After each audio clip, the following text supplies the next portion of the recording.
So how are you, man? Oh man, I'm still dreaming. Yeah. Still enjoying myself. I was A happy. lot of things has happened since then. A lot of correspondence has happened with Eleanor Holmes Norton, who's one of the council members here, and also talking about maybe a documentary as well. Yeah. You're a legend. You deserve it, Mark. So Thank you. So how'd it go? Tell me about the Hall of Fame weekend. Oh man, let me tell you, man, it was the best. It was something that I can never explain. I told the guys at the Hall of Fame that I wouldn't miss another Hall of Fame banquet ever again, man. It was just so nice. I mean, everywhere we went, the fans was great, the security was great. They had everything organized from where you had to be at this hour, where you had to be at the next hour. Oh man, it was just, those guys up there did a wonderful job. Oh, that's great. I was happy for you, man. Thank you. And what else? What do you have to say about Tommy Hearns? Oh well, let me just slide down the line a little bit. Just for Tommy Hearns, one of my idols, Marvin Hagler, who moved to Italy, who I thought I would never have the option of meeting. Just to be around all those guys, Buddy McGirt, Marlon Starling, Antonio Tarver, Ray Mercer, Michael Moore, Terry Norris, Sugar Ray Seals, Al Bernstein. It was just a host of fighters and people that I thought I would never get the opportunity to meet. And me and Buddy McGirt, we made it almost like a high school 12-year-old trip. Yeah.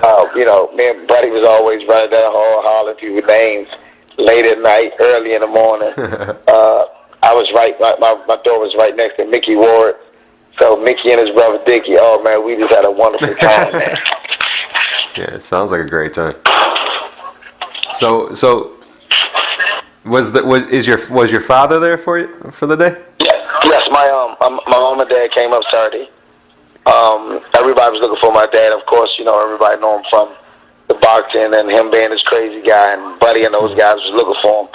But when everybody seen my mom, everybody went off. Michael Moore, Tarver, Kevin Kelly, Buddy, Aaron Pride, Ray Leonard jumped out the ring when he seen her because she was one of those moms when we used to fight at the Ohio State Fair, which was a big tournament at one time.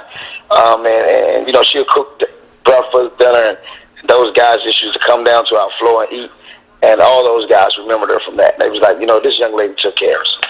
Yeah. I feel like I know your father in some way because I hear so much about him. Everyone tells me stories about your father. Oh man, let me tell you, the stories never end. It's a never-ending saga with my dad.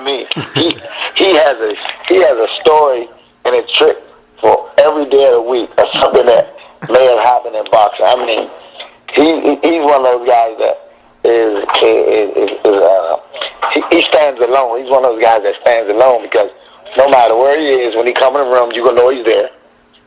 Even at a press conference, even at a stage like the Hall of Fame, you're going to know he's there. He's one of the characters. And I think comedy truly, he missed his calling. Yeah. That's what I heard. It's an honor to talk to you, man. I've been a fan forever, man, since the first time I saw you. Man, it's a great pleasure. I tell people all the time that, boxers are some of the most humble people. Really, they are. There's no sport like it. No sport. And a lot of people just look at these rough guys because of boxing or what we're doing. But at the end of the day, just as a way to take care of our family, which is boxing. Another thing that I spoke about as well was that just seeing certain fighters that was, I'll say, in my text, kind of messed up with their speech and things like that. I think boxing needs to have one president, and we need to get a collective and bargaining agreement, which, like the NFL and the NBA has one president. I think boxing need to have one president. Because everywhere you go, the rules change from city to city or state to state. And it's hard to keep up with all these rules if you're a trainer or a manager. So I think we need that collective bargaining agreement. Another thing that I would like to push forward with is that I think it should be 1% taken out of every fighter's purse. Just 1% to make a difference for fighters once they leave the game, which can go into a pension for retired fighters. Basketball take care of their own. NFL, boxing is the only professional sport that if you leave, you're done. Yeah. California, if you fight a certain amount of rounds in California, you have pension there. The IBF take out 3%, I think, every fight for pension as well. But you receive that at the age of 50.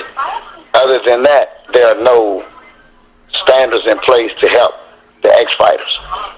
Yeah, and I'm surprised a lot of the big names, like for instance, I'll say Chris Bird, because you know Chris Bird, and I was surprised to hear Chris Bird has a burning feeling in his leg and stuff like that. It's sad all these big name people and people who did so much for the sport, are pretty much alone and having to deal with injuries that they sustain in their career after. Well, the thing about boxing is that out of sight, out of mind. Yeah. If you can't make any money for these promoters, these managers, they don't care about it. It's a done deal. Hell with it. Yep. And sad. I'm one of those guys who was there around a lot of those fighters, and this is what I've seen. And I've seen that a lot of those guys were hurt. A lot of those guys definitely need, some medical attention as well. Mm-hmm. And I'm just grateful that I was able to get out in one piece. I'm healthy, the same way I went in. So I think it's good.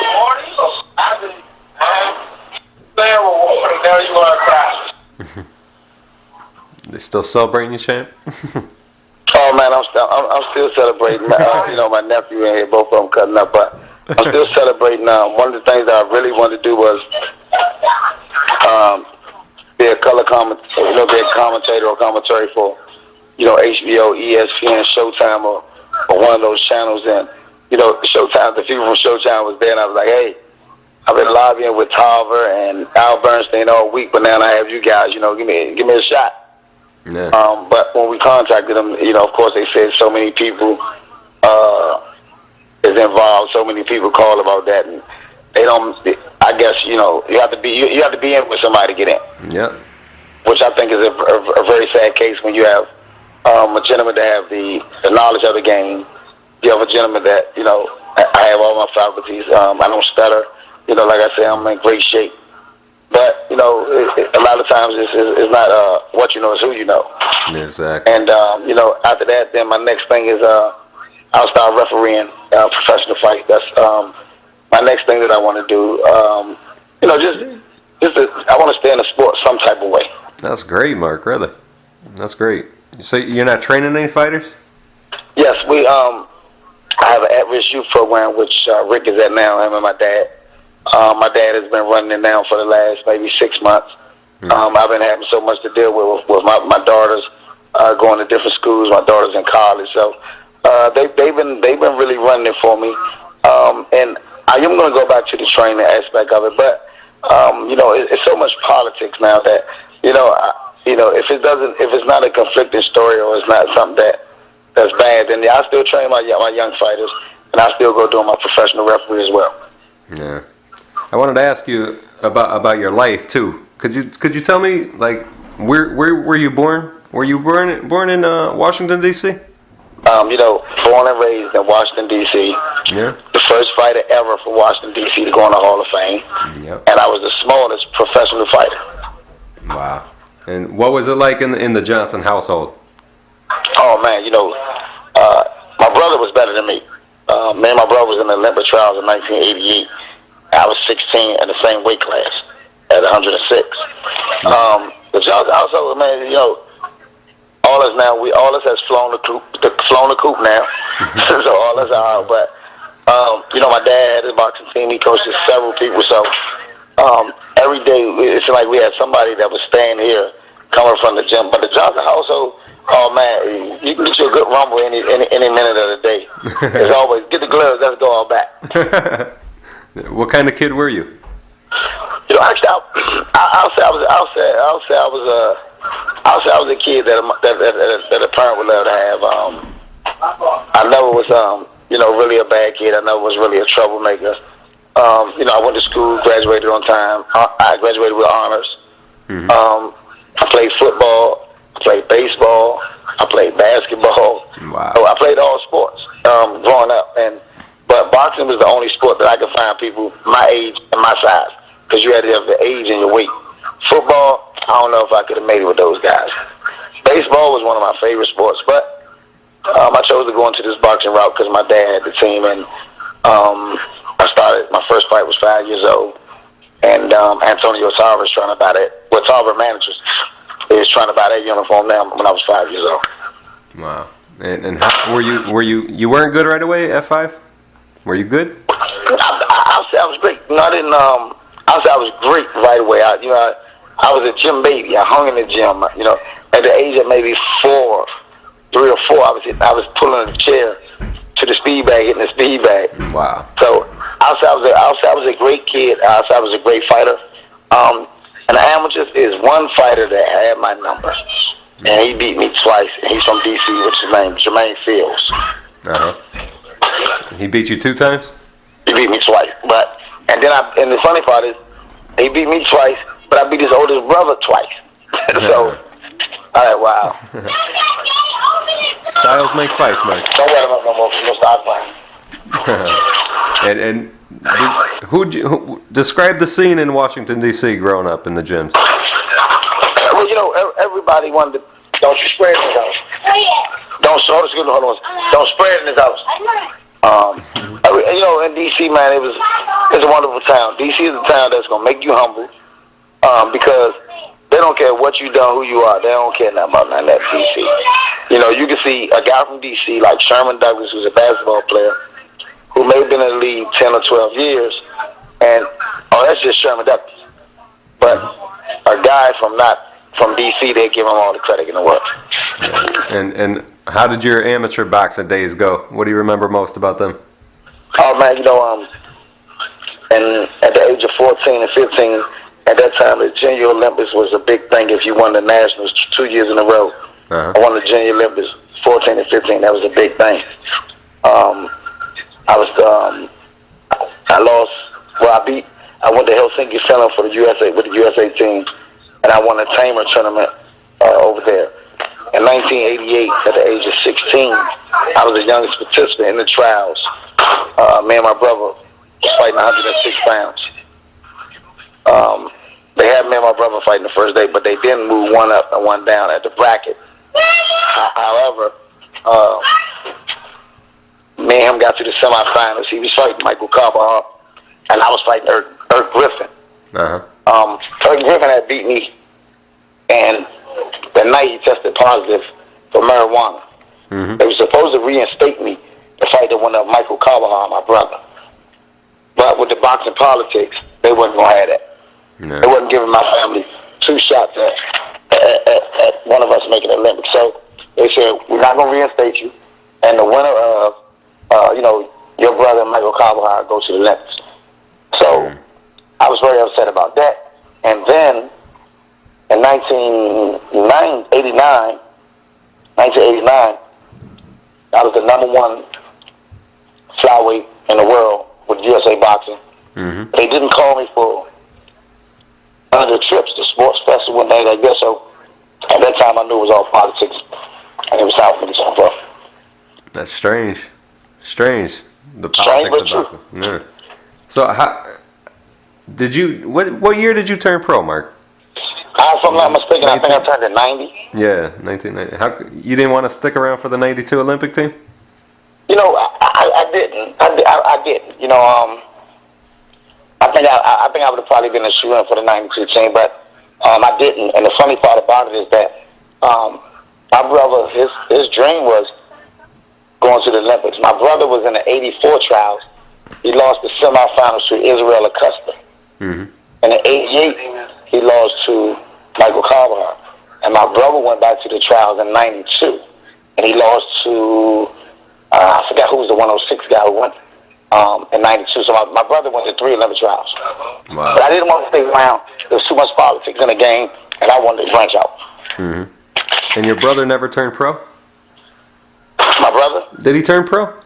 Yeah, he turned pro. I think he had maybe 2 or 3 fights. Oh, okay. And really, professionally wasn't his. His thing was really, I just wanted to make the Olympics. That was his dream.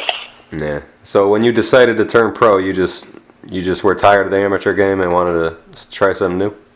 Yeah. Well, I knew I had the goods to become a good pro. Mm-hmm. I didn't want to, like I said, I didn't want to deal with the politics of the amateur boxing.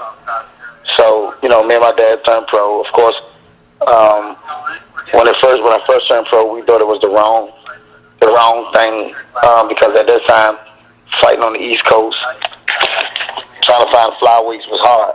Mm-hmm. But I was promoted by some small promoters here, which was Monumental Production, and then I was promoted by another small company here, which was Madness Connection, which is another promotional local promoter. And then I went to California. Me and my dad paid our own way the first time out there. I paid my own plane. I paid for my own hotel, and never went past 6 rounds. And I beat this kid 6 rounds. Then they called me to come back to fight a 12-rounder in California. And my dad said, no, we're not going to do it. I said, well, look. I said, let's do it. If I can go the distance, then I know I can look for the future. I fought a guy by the name of Alberto Raton Jimenez. And he had just he just lost for the WBC title. He was number 2 in the world. And I beat him on a 12-round decision. But he went on to regain the WBO title, and I had the IBF, and the LA Forum wanted to put it on again, and but they wouldn't get the money together. Yep. I wanted to ask you about your first pro fight. Do you remember who you fought in your first pro fight and what the result was and where it was? I stopped the guy in the 3rd round. I fought a guy by the name of Ray Gonzalez. He was a good amateur as well. Man fought in Ohio, and I stopped him in the 3rd round. You got a good memory, Mark. Yeah. And the crazy part is in my second fight, I lost. I went to Helsinki. I went to Belfast, Ireland. I went to Belfast, Ireland. Yeah. Louis Heidi Curtis was fighting Davey McCauley for the 112 IBF title, and I was training with Heidi, and I went over there, and I lost to Richie Winton. Mm-hmm. And how'd you feel when you lost that fight right away like that in your career? I was very upset because I know I beat him, but I knew the politics of boxing. So I was going cross seas, and that was the time that I made that I would never, fight cross seas again. I had it in my contract. That I would never go cross seas again. I lost to Richie Winton, who went on to fight a great fight with Marco Antonio Barrera. Yeah. Then you went back home and enjoyed some home cooking yourself. You fought in mostly D.C. for all but like one of your next 11 fights. How did it feel fighting at home, and how did they accept you right off? Did they know what they had on their hands with you? Yeah, they did. They did. Wasn't making a lot of money, but was selling a lot of tickets and making money that way. But they knew that this guy was packing the house. Marcus packing the house. He's a great fighter. So we're gonna go to the beyond the call of duty to make sure we bring the right people in, make sure we get the right fights for them. Yeah, and then you went west. You fought Rudy Bradley at the Great Western Forum. How'd you feel fighting in that building? Did you know it? Hey, me and Rudy Bradley knew each other from the amateurs as well. Mm-hmm. It was supposed to be an 8-round fight, but they did it to 6. At that time, I was the walkout bout, and I always laugh about that. People say, "What is that?" I say, "Exactly what it means." Mm-hmm. After the main event, I was the walkout bout, and everybody was leaving, but some people said, "Oh, let me just turn around and catch it." Yeah. And then after that, they called me to fight Jimenez for the 12-round fight. But the first time I was there, I was the walkout bout. Yeah. And did you see a lot of respect right away from the fans out there? After the Raton Jimenez fight, then I blew out Marcos Pacheco directly after that. Yeah. The guy who went the distance with Carvajal and Johnny Pappy. Mm-hmm. I blew him out on a 12-round unanimous decision, and I got 2 10-8 rounds without even knocking him down. Yeah. You spoke of Johnny Tappy. What did you think of his passing recently? What went through your mind? It was so much going through my mind because he's one of those guys that made excitement in the lower weight classes. He's one of those guys that did so much for the lower weight class. It made people start looking at the lower weight class because of the way he fought. And I was very, I was upset about it. God bless his soul. But, that was one of the guys that I wanted to fight when I was his number one contender. He didn't fight me. Cameron Duncan told him, don't fight me. And also I was Danny Romero, number one contender. And Cameron Duncan told Danny Romero, don't fight me. So he made both of those guys get their titles up so they wouldn't fight me. I hear a lot of people don't say such praiseful words about Cameron Duncan. Cameron he's a businessman. Yeah. He's a great guy. He came down here when I fought the 115-pound title. I brought him aboard to negotiate the deal with Don King or even Cedric Kirchner, whoever I was going to sign with, and I signed with Cedric. But he came down and negotiated that deal. So we became great friends, and he always said he's the reason why Mark Johnson is not a millionaire. Mm-hmm. He's the reason because those guys didn't fight me. But it's all business, and when you're dealing with business, you can't get it twisted with pleasure or friends, and that's one of the things that I thought would hurt Amir Khan. If I'm Golden Boy, why would I bring my cash cow in somebody else's backyard? Mm-hmm. Even though Khan asked for it to be here, it didn't make no sense. Yeah, and that day you fought Rudy Bradley at the Great Western Forum. It was the first time you went 8 rounds. That was your longest fight to date. How'd you feel after that? It was 6. They had it scheduled for 8. Okay. But then though it was the walkout bout, they dropped it to 6. Okay. All right. My bad. It said 8 rounds on BoxRec. They better fix that. That's right. I went straight from 6 to 12. Yeah, and you fought for your first pro title, a title called the Boxing Board Flyweight title, against a guy with a 24-2 record. The Penta Flyweight, which is PENTA. Yeah. Why'd you want to fight a guy with a 24-2 record so soon in your career? Actually, when they called about it, I knew that was the way for me to jump on the scene quickly as possible. I think I may have been 14-1 or 13-1. Mm-hmm. And I knew that was a way for me to jump on the scene as quickly as possible. Let's take this risk. If we go 12, and I know we're good. Mm-hmm. Did you feel... My dad didn't want to take the fight. I said I convinced him to take it, and I ended up beating him. Yeah. Did you feel his experience in there at all?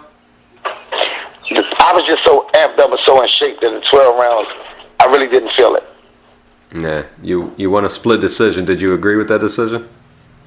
Yeah, I agree with the decision. Of course, they didn't agree with it, but the fight with that fight had Rich Marauder and somebody else arguing as they was commentating the fight. They were literally arguing like, I'm gonna tell you what's gonna happen. Johnson's doing good, but after this, he gonna get tired, and it's gonna go all downhill. But like Rich Marauder's like, well, we never seen Johnson fight, so we don't know if he's gonna get tired. Was that on TV? I think I remember hearing that. I think it was on one of the TV stations out there. I think it was KCAL Channel 9, something like that. Yeah. But they were arguing amongst each other while the fight was going on. Yep. And a fight I definitely remember watching was Ancy Gideon. He's a tough guy. What do you remember about him? Hey, let me tell you. We told the phone. You said, okay, we want to have a fight in D.C. Just the fight at home. The phone said, okay, we'll pick the opponent. And I said, why the hell did they send me him?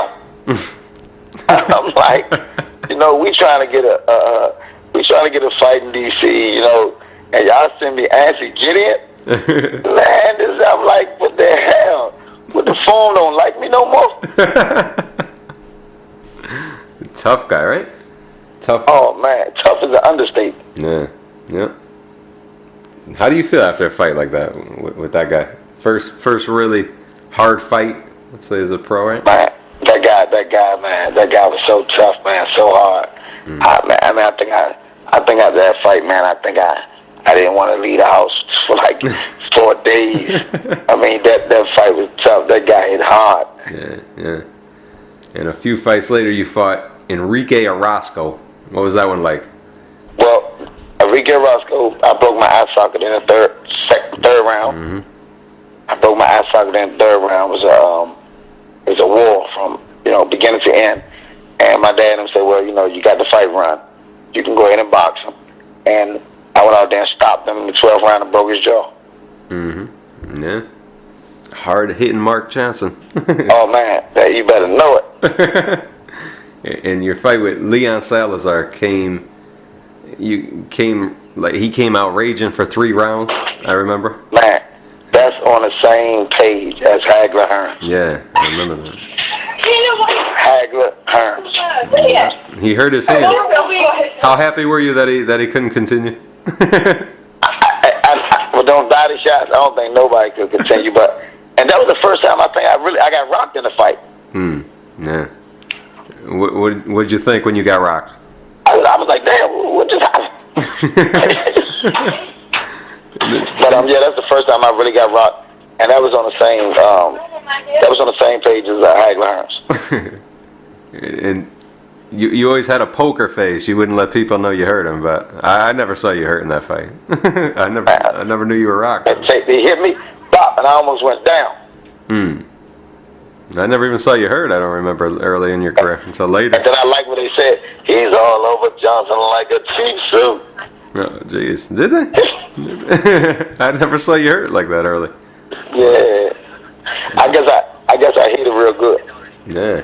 Poker face. Then how about your fight with Josu Camacho? What do you remember about him? Another guy that was tough. Gave as good as he gave, but he was out. He was outwarred. And I think they stopped the fight. And of course, he was upset. His fans was upset. But of course, the referee said, "Man, this is enough of this." Now, at this point in your career, who were you wanting to fight? Was it Michael Carbajal mostly at that point? At this point, I wanted to fight. Actually, I wanted to fight Danny Romero because I was his #1 contender. He vacated the belt. I wanted to fight Michael Carbajal. I wanted to fight Chiquita Gonzalez. Yeah. We had the night he lost to Simone Sacharone. I said, come on, give me a shot. We can meet. We meet at 110. If I beat you, I get the belts back. So they said, okay, we're gonna do it because we tired of your mouth. But he lost to Simone Sacharone. Yeah. And then a couple of fights later, you got your first title shot finally. You fought Francisco Tejedor for the vacant IBF Flyweight Championship of the world. How do you feel going into that fight? Are you nervous? Oh, man, it was nothing going to stop me. It wasn't nothing that was going to stop me from that fight. I mean, nothing. Like I said, Romero had vacated, and Francisco Tejedor had just gave Romero all he can handle. Yep. I remember that. And gave him all he can handle. So I was like, we're going to get into some shape. We're going to get ready. And I was like, this is a big change. Nothing will stop me. And what do you remember most about that fight? Just quick and easy? Hey, him trying to get up.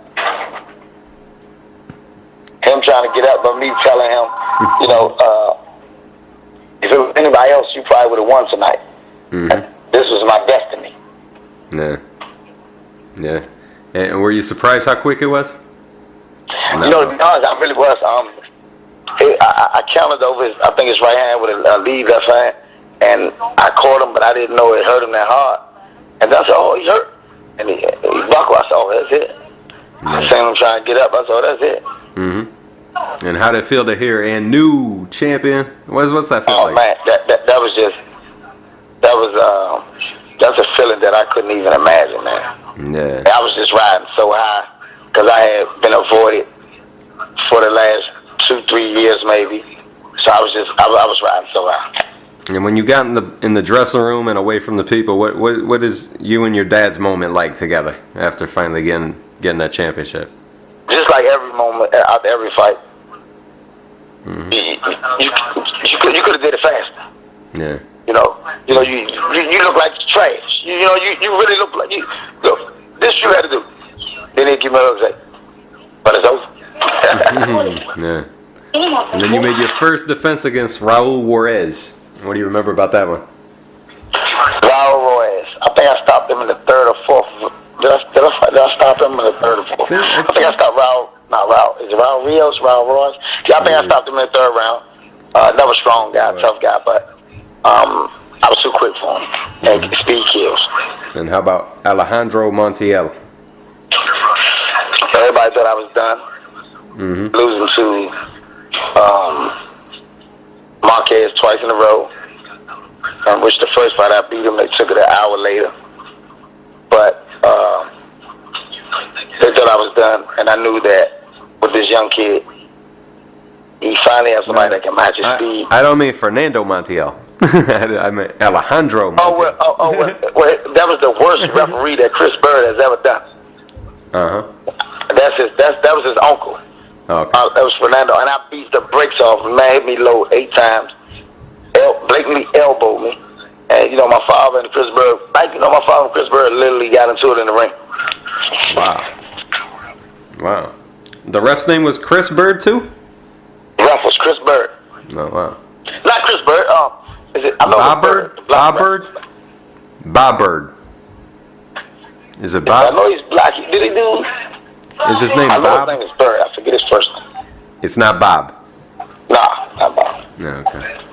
And that was your fight with Alejandro Montiel, or? Yeah, that was Alejandro Montiel, 12-round decision. You know the interview was up.